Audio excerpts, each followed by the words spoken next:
അസ്സലാമു അലൈക്കും വറഹ്മത്തുള്ളാഹി വബറകാതുഹു.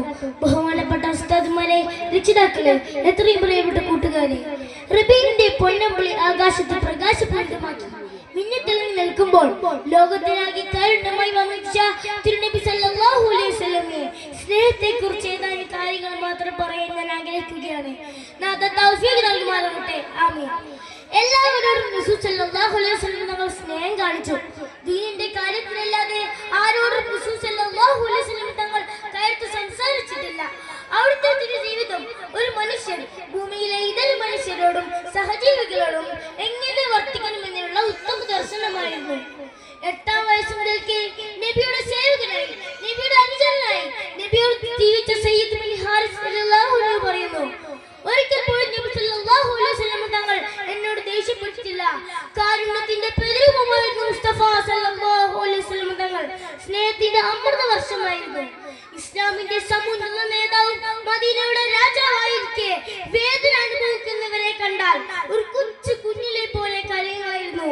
ഒരു ദിവസം നബി സല്ലല്ലാഹു അലൈഹി വസല്ലം പേരക്കുട്ടികളായ ഹസൻ ഹുസൈൻ റളിയല്ലാഹു അൻഹു എന്നിവരോടൊത്ത് പള്ളിയിലേക്ക് പെരുന്നാൾ നിസ്കരിക്കാൻ പോവുകയായിരുന്നു. വഴിയരികിൽ ഒരു ബാലൻ ദുഃഖശാന്തമായി മുഖത്തോട് നോക്കി നിൽക്കുന്നു.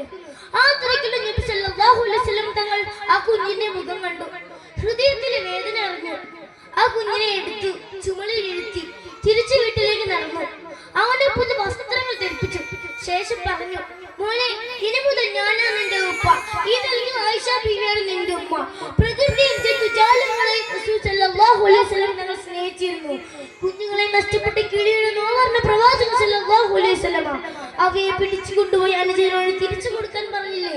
ഒട്ടകത്തിന്റെ കണ്ണീര് കണ്ടപ്പോൾ അതിനെ വേദനിപ്പിച്ചവൻ നമ്മിൽ പെട്ടവനല്ല റസൂൽ സല്ലല്ലാഹു അലൈഹി വസല്ലം പറയുന്നത്. അകാരണമായി ഒരു മരത്തിന്റെ ഇല പോലും പറിച്ചു കളയുന്നു എന്നാണ് റസൂൽ സല്ലല്ലാഹു അലൈഹി വസല്ലം പഠിപ്പിക്കുന്നത്. അന്ത്യനാളിൽ അല്ലാഹുവിന്റെ മുന്നിൽ നമ്മുടെ എല്ലാം നരകമോചനത്തിന് വേണ്ടി സുജൂദിൽ കിടക്കുന്ന നബിയുടെ ചിത്രം ആർക്കാണ് മറക്കാൻ സാധിക്കുക? സഹാബികൾ നബിക്ക് നൽകിയ സ്നേഹത്തിൽ അതിരില്ലായിരുന്നു എന്നാണ്. ആ ഭൂമിയുടെ ഒരു സ്പർശനം അവൾക്ക് പുണ്യമായിരുന്നു.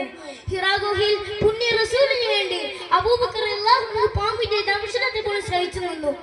നബിയുടെ നേരെ വരുന്ന കൂരമ്പുകൾ സ്വന്തം ദേഹം കൊണ്ട് തടുത്താണ് സ്നേഹം കാണിച്ചത്. സുഹൃത്തുക്കളെ, നമ്മളെ ഏറെ സ്നേഹിക്കുന്ന റസൂലിനെ തിരിച്ചു സ്നേഹിക്കൽ നമ്മുടെ ബാധ്യതയാണ്.